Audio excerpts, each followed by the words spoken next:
Selamat pagi, Bu. Pagi, Sus. Perkenalkan, saya Agnes, mahasiswa keperawatan PH yang hari ini akan merawat Ibu dari jam 7 hingga jam 12 nanti. Sebelumnya boleh saya lihat bilang nama Ibu? Boleh dibantu sebutkan nama lengkap dan tanggal lahirnya? Oke, sesuai ya, Ibu. Ibu, bagaimana kabarnya pagi ini? Apakah ada keluhan? Aku Sus. Sedikit pusing ya? Pusingnya mulai kapan, Bu? Mulai malam tadi, Sus. Malam tadi ya, Bu ya. Apakah pusingnya menyebar, Bu, ke bagian tubuh lain? Tidak ya? Oke, baik Ibu, di sini tujuan saya akan melakukan pengkajian reproduksi dia. Nanti saya akan melakukannya kurang lebih 15 sampai 20 menit. Nanti saya akan melakukan penekanan, peragaan pada bagian dada dan juga alat reproduksi Ibu. Apakah Ibu bersedia? Oke, kalau gitu saya akan mempersiapkan kelas. Ibu boleh istirahat selama 5 menit ya, Bu ya. Kalau gitu saya akan dulu ya, Bu.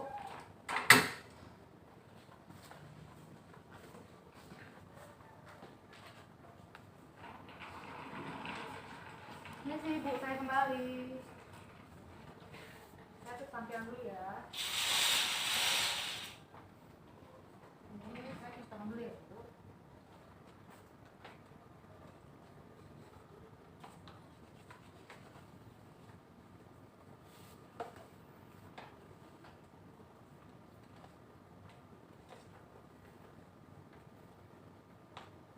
Oke, Ibu, apakah saat ini posisinya sudah dalam posisi yang nyaman? Terus saya bantu untuk mengangkat kepalanya, Bu? Tidak ya. Baik. Oke, Ibu, sebelumnya saya akan menanyakan beberapa pertanyaan. Kalau boleh tahu, Ibu kapan pertama kali menstruasi? Pertama kali menstruasi itu pada saat saya pakai SMP kelas 3. Kelas 3 ya, Bu ya. Oke. Lalu kapan dan hari pertama dan periode menstruasi? Oh, nggak apa-apa. Lalu berapa jumlah pembalut yang Ibu gunakan selama saat Ibu menstruasi? 3 kali dalam sehari ya, Bu ya. Oke. Lalu apakah Ibu mengalami pendarahan selama masa haid, Bu? Tidak ya. Oke. Lalu apakah Ibu merasakan nyeri atau tidak nyaman sebelum atau selama haid? Iya. Oke. Lalu apakah Ibu merasakan keluhan apakah Ibu mengalami keluhan ketika tidak mengalami haid lagi? Tidak ya. Lalu adakah pendarahan pasca menopause? Ibu belum menopause ya. Oke, Ibu, selanjutnya saya ingin bertanya, apakah Ibu sudah menikah? Sudah. Sudah ya. Oke, apakah Ibu sudah hamil? Belum ya, Bu ya. Oke, Ibu, apakah Ibu pernah mengalami keguguran? Tidak. Oke, tidak ya. Oke, selanjutnya apakah Ibu memiliki kesulitan pada kehamilan? Tidak ya. Oke. Apakah Ibu menggunakan KB, Bu? Tidak ya. Baik, Ibu. Selanjutnya apakah Ibu merasakan lelah, mudah lelah, atau frekuensi buang air kecilnya banyak? Tidak ya. Oke, baik Ibu, selanjutnya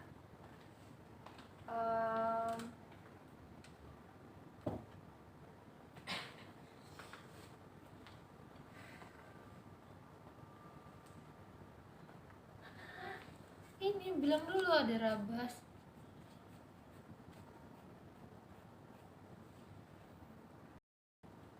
Oke, Ibu, selanjutnya saya ingin menanyakan, apakah Ibu sebelumnya sudah menikah? Sudah ya. Lalu apakah Ibu sudah mengalami kehamilan? Belum ya. Oke, lalu apakah ibu pernah melakukan keguguran? Tidak ya.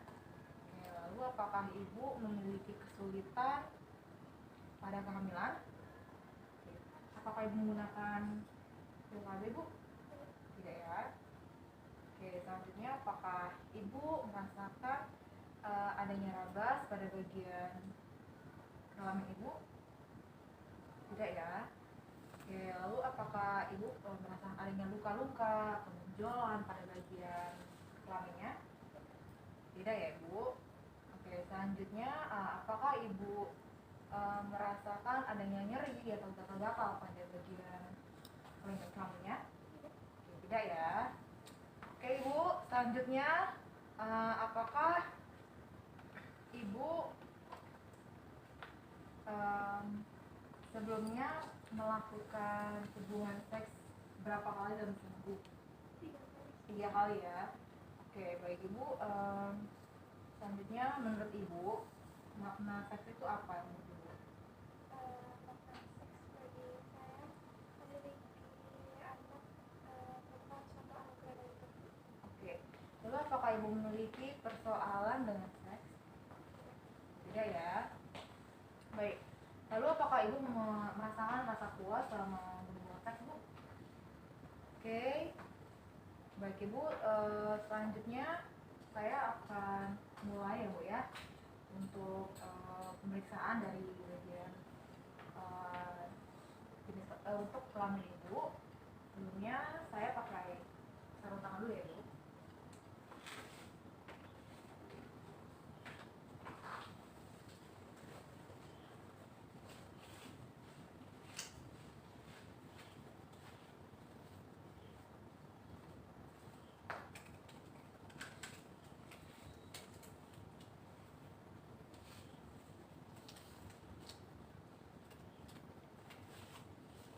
Ibu, saya bantu ya buka mulutnya. Untuk celana Ibu perlu saya bantu atau Ibu buka sendiri? Baik.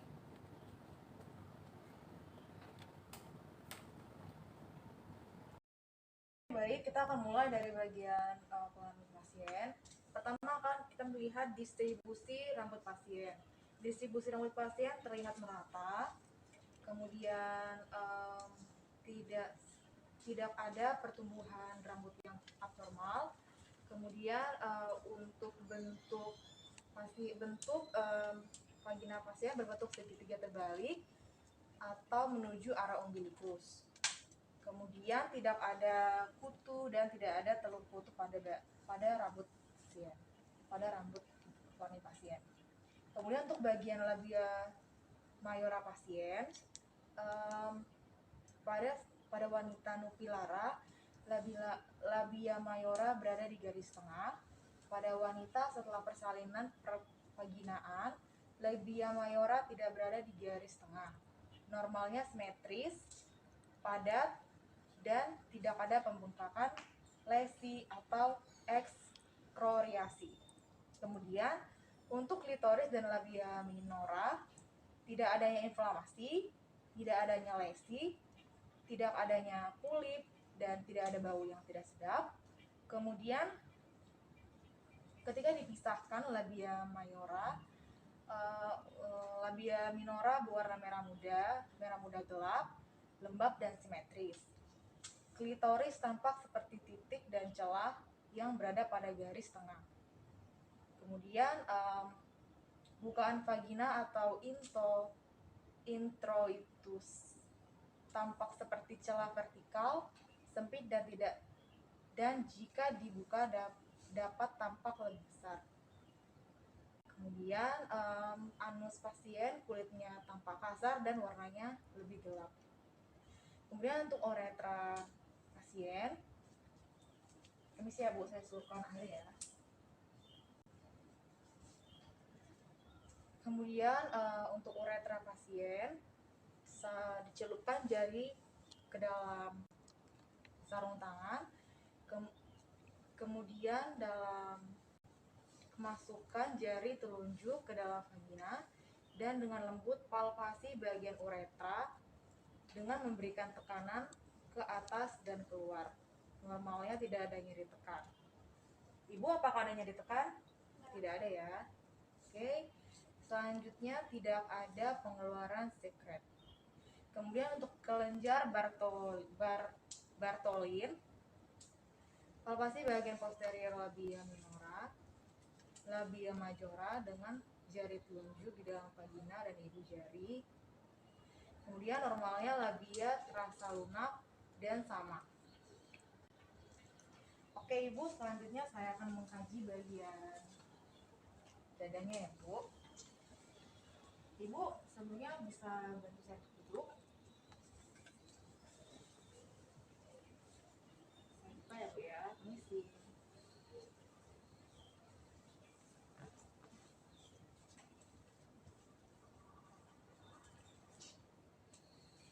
Untuk dada pasien,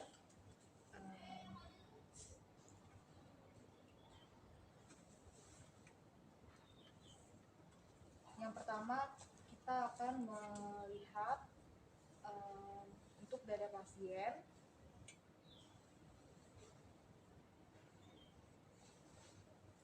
Untuk ukuran kedua pasien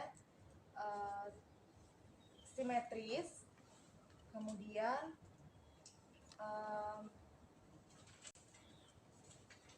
Ibu boleh bantu saya angkat tangan Ibu.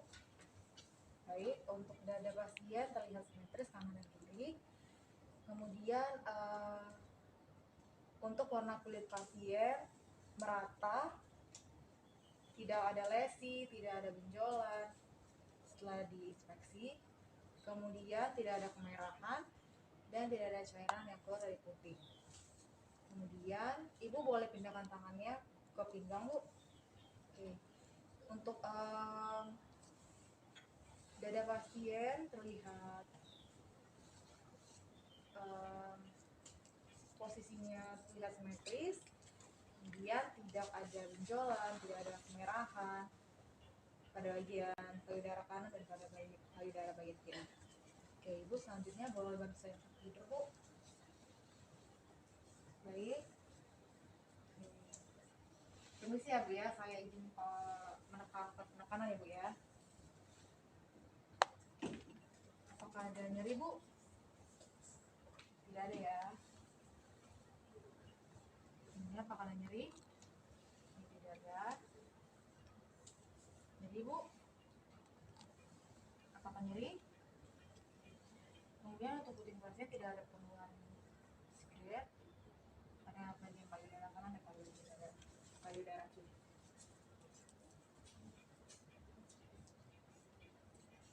Kemudian Bu boleh bantu saya angkat tangan kanannya Bu. Oke. Ini ya Bu ya. Ini. Apakah ada nyeri Bu? Tidak ada ya. Oke, Ibu boleh turunkan tangannya. Untuk tangan yang sebelahnya lagi boleh angkat dulu. Saya tekan lagi ya. Apakah ada nyeri Bu? Tidak ada ya. Oke, baik. Kedua dada tidak ada. Kemudian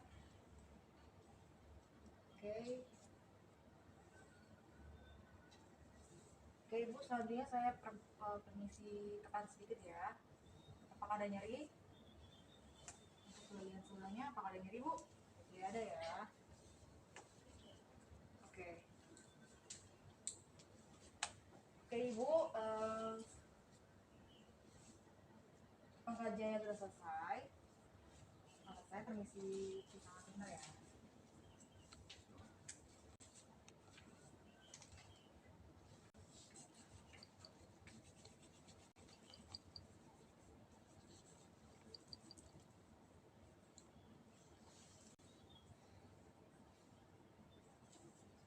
Saya bantu ya Bu ya, pasang baju kembali.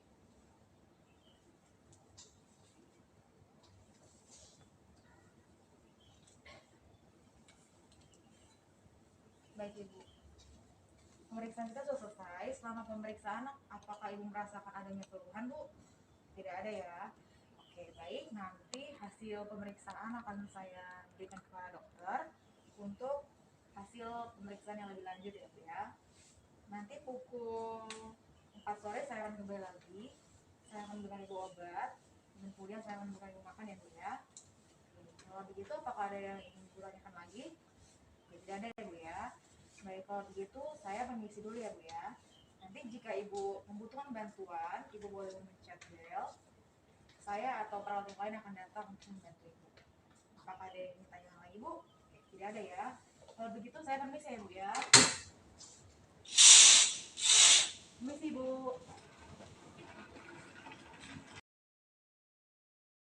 Pada bagian laki-laki, perawat melakukan pengkajian terkait genitalia dan aktivitas seksual. Kemudian apa yang pasien pahami tentang impotensi dan dispareunia, ada tidaknya penyimpangan seksual, pembengkakan nyeri dan lesi pada skrotum. Kemudian perawat juga melakukan pengkajian keluhan dan gejala genitalia. Yang pertama penis. Yang pertama inspeksi perkembangan penis dan kulit serta rambut pada bagian pelvis. Ada tidaknya lesi, inflamasi dan kelainan lainnya. Kemudian jika pasien tidak disirkumsisi, perawat menginstruksikan pasien untuk menarik preposium ke atas, lalu inspeksi adanya lesi dan inflamasi. Dan setelah diperiksa, geser kembali kulit preposium dan posisi semula. Kemudian meatus uretra, lakukan penekanan penis untuk membuka meatus uretra antara ibu jari dan jari telunjuk. Inspeksi adanya hypospadia atau epispadia, apakah ada keluaran cairan atau tidak. Kemudian inspeksi distribusi rambut pada penis. Kemudian palpasi korpus penis dengan menggunakan ibu jari, jari telunjuk dan jari tengah. Lalu kaji apakah ada nyeri, nodul dan indurasi. Kemudian skrotum. Minta pasien untuk memegang bagian penis ke arah atas atau perawat dapat memegang penis agar tidak menghalangi dengan punggung tangan pemeriksa. Kemudian angkat kantong skrotum untuk memeriksa permukaan posterior. Inspeksi adanya pembengkakan, benjolan, inflamasi atau lesi. Kemudian untuk pelvis dan epididymis, palpasi dengan lembut setiap skrotum dengan menggunakan ibu jari dan dua jari pertama. Raba setiap nodulus, adanya epididymis, adanya nyeri atau adanya nyeri tekan. Kemudian untuk korda spermaticus, palpasi setiap korda spermaticus di antara ibu jari dan jari telunjuk, mulai dari epididymis sampai inguinal external. Palpasi adanya nodulus atau pembengkakan. Kemudian pemeriksaan transiluminasi. Pemeriksaan ini dilakukan jika ada pembengkakan dengan cara memastikan bahwa ruangan dalam kondisi gelap.